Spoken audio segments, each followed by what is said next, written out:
तो ये जो आप फूल देख रहे हैं ये है कृष्ण कमल। देखिए वैसे तो बहुत सारे फूल होते, कमल के फूल होते हैं, जिसमें से कृष्ण कमल, ब्रह्म कमल, नील कमल भी शामिल है। अगर इनकी मैं स्पीशीज की बात करूं तो 100 से ज्यादा स्पीशीज इसकी इंडिया में मौजूद है, जिसके डिफरेंट आपको फूलों के कलर्स देखने के लिए मिल जाएंगे, जैसे बैंगनी कलर, या जैसे इसमें आपने बैंगनी कलर देखा, आपको ये लाल कलर में भी दिख जाएगा, ये हरे कलर में भी आपको दिख जाएगा। जो ये प्लांट है ना, इसका जो साइंटिफिक नेम है वो है पैसीफ्लोरा। इंग्लिश में इसको वैसे पैशन फ्लावर भी बोलते हैं, बट हम लोग इसको कृष्ण कमल बोलते हैं, क्योंकि इससे हमारी मान्यता जुड़ी हुई है, हमारा भगवान श्री कृष्ण, राधा जी जुड़े हुए हैं, तो इसीलिए इसको हिंदुओं में सबसे ज्यादा इम्पोर्टेंट बेल और इम्पोर्टेंट फ्लावर माना जाता है। तो अगर हम जन्माष्टमी में इस फूल को लगा लें तो क्या गजब ही हमें पुण्य प्राप्त होगा। तो जन्माष्टमी आ रही है, उससे पहले इसकी बेल जरूर लगा लेना आप, तो आपको बेनिफिट ही बेनिफिट मिलेगा। फिर घर से ही अच्छी सी बेल, इसकी इतनी लंबी बेल हो जाती है, आप इसको ग्राउंड में लगाओ, आप हैरान हो जाओगे इसकी ग्रोथ से। आपको इसको सपोर्ट सिस्टम कुछ भी देने की जरूरत नहीं है। कोई और पेड़ है ना, उसके आसपास अगर आपने लगा दिया तो ये उसी का सपोर्ट सिस्टम लेके बहुत ज्यादा लेंथी बन जाएगी और बहुत ज्यादा हैवी होती है इसकी जो बेल है। बट इसको अगर आपकी बैल्कनी है तो वहां पे भी आप बड़े आसानी से ग्रो कर सकते हैं। ऐसा कुछ भी नहीं है कि इसके लिए हमें 20 इंची का गमला चाहिए, नहीं, बिल्कुल भी नहीं। अच्छा, जो आपका ये पैशन फ्लावर है ना, ये बहुत सारी बीमारियों में भी हेल्प करता है, जैसे इंसोमेनिया हो गया, या किसी को कफ हो गया, स्नीज हो गया, किसी को नींद नहीं आ रही है, उसकी प्रॉब्लम हो गई है, डाइजेस्टिव सिस्टम अच्छे से वर्क नहीं कर रहा है, या हमें प्रॉब्लम आ रही है स्ट्रेस में, तो बहुत ज्यादा स्ट्रेस हो रहा है, बहुत सारे डिसऑर्डर्स हो रहे हैं, तो ये जो फूल है ना, ये बहुत ज्यादा चमत्कारी है। इवन इसके जो पत्ते हैं वो भी बहुत ज्यादा चमत्कारी हैं आयुर्वेदा के अंदर। आयुर्वेदा के अंदर इस पौधे को मेडिसिनल प्रॉपर्टीज और क्वालिटीज से देखा जाता है। इस कहते हैं कि जो जहाँ पे ग्रो करता है ना, वहां पे जो इसकी जड़ें हैं, जो जड़ें होती है ना, उससे इसकी दवाइयां भी, बहुत सारी दवाइयां बनती हैं बीमारियों के लिए। तो ये जो फूल है ये एक परफेक्ट फ्लावर है। कुछ नहीं करना है, किसी भी मिट्टी में ग्रो कीजिए, हार्डी प्लांट है। और विंटर्स में देखिए इसका ध्यान रखना पड़ता है। विंटर्स में इसके सारे पत्ते निकल जाते हैं, डॉर्मेंसी में चला जाता है पौधा, उसमें फिर आपको फूल भी नहीं दिखाई देंगे। बहुत रेयर होता है कि कभी कभार फूल निकल जाते हैं, बट डॉर्मेंसी में तो देखिए विंटर्स में तो इसमें मतलब सिर्फ आपको एक डंडी टाइप से दिखाई देगी, लेकिन इसमें फूल और पत्ते नहीं दिखाई देंगे बिल्कुल भी। तो ये मत सोचना कि हमारा जो पैशन फ्लावर की बेल है, कृष्ण कमल की बेल है, खराब हो गई है, बिल्कुल भी नहीं।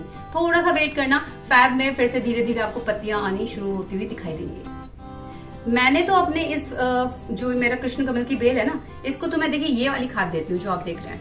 अब ये क्या है, इसमें मैंने देखिए चाय पत्ती डेली, मैं तो चाय की शौकीन हूँ, मुझे तो चाय पीना ऐसा है, सर दर्द हुआ चाय बना दो, मूड रिफ्रेश करना है चाय बना दो, अच्छा कोई आ गया चाय बना दो। तो मैं तो इतनी ज्यादा शौकीन हूँ चाय की। तो चाय की पत्ती लीजिए, इकट्ठा करते रहिए, अच्छे से वॉश कीजिए, उसमें मिल्क का छोटा सा भी छोटा पार्टिकल नहीं होना चाहिए। उसके बाद ना एक मुट्ठी वर्मी कंपोस्ट को मिला दो, आप देखो क्या बेहतरीन खाद बनी है। कृष्ण कमल को दे दीजिए, क्योंकि देखिए जो ये कृष्ण कमल का जो पौधा है ना, इसको फूल को प्रोड्यूस करने के लिए बहुत एनर्जी चाहिए होती है। तो उसके लिए हमें क्या करना होगा, इसको ऐसी खाद देनी होगी जो नाइट्रोजन और फॉस्फोरस रिच हो।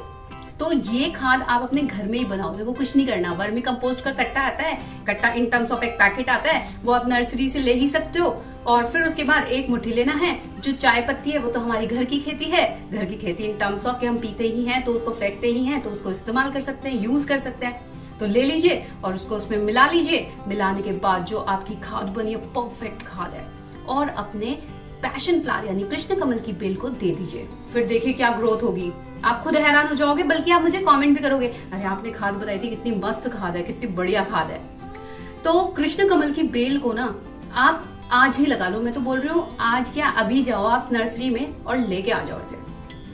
परमानेंट प्लांट है, ऐसा भी नहीं है कि भाई इसी सीजन विंटर में ही लगेगा, नहीं है तो समर सीजन में लगेगा, बिल्कुल भी नहीं, सालों साल चलती है। जो मैं आपको ये दिखा रही हूँ ना, एक बार आप मेरा ये कृष्ण कमल का पौधा देखिए, ये 3 साल पुराना है, लेकिन मेरे यहाँ पे जो बैल्कनी है इसमें इतना स्पेस ही नहीं होता कि मतलब मैं इसको कितना बढ़ने दूं, तो मुझे ये कट करना ही पड़ता है, प्रून करना ही पड़ता है। फिर मैं क्या करती हूँ, उसकी मैं खाद बना देती हूँ। तो एक बार आप मेरे इस कृष्ण कमल का एक थोड़ा सा लुत्फ उठाइए। इसका थोड़ा छोटा सा मैं आपको इसके एक वीडियो में एक छोटा सा शॉर्ट बनाया था, वो जरूर देखिए, आप जरूर से देखिए।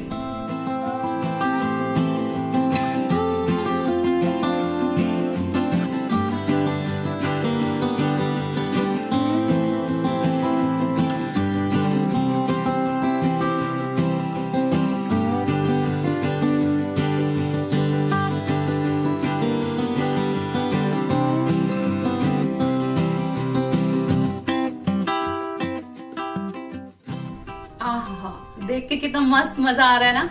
मेरे को तो ये अपना फ्लावर जो ये बेल है ना इतनी पसंद है ना, मेरे को तो बहुत पसंद है। मतलब 3-4 साल तो हो गए, अभी तक तो कुछ इसको ऐसा हुआ नहीं है।